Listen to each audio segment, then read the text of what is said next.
manage 6 national wildlife refuges in eastern North Carolina, and the one we're currently on is Alligator River National Wildlife Refuge. We have everything from a large population of black bear to the introduced red wolf, wintering waterfowl here, tundra swan and pintails, and a variety of other migratory birds that depend on these forested wetlands.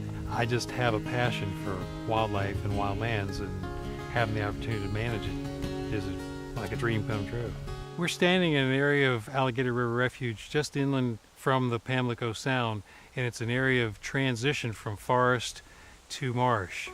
30, 40 years ago, it was forest of pine trees. The dead pine represents the forest that used to be here that died off. Why did it die? Because the sea is rising, and salt water that's associated with these estuarine waters are moving inland and killing species that are not salt tolerant, like the pine tree, and the plants that are salt tolerant, like the marsh plants, are taking over.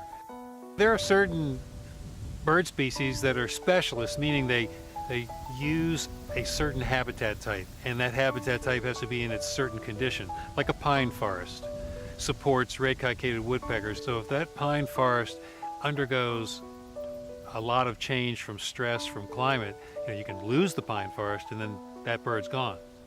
We're seeing this happen on tens of thousands of acres within this refuge, and we want to slow that rate of change. We know we can't stop it. We want to affect the rate of change from forest to marsh on this refuge.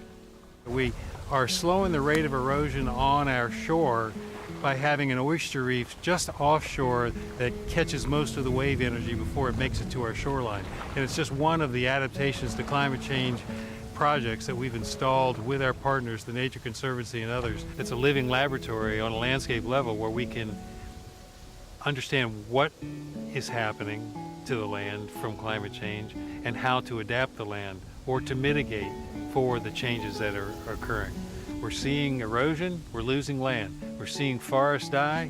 We are here trying to keep a refuge viable for it being good for wildlife and for the public to come and enjoy for hunting, fishing, wildlife observation.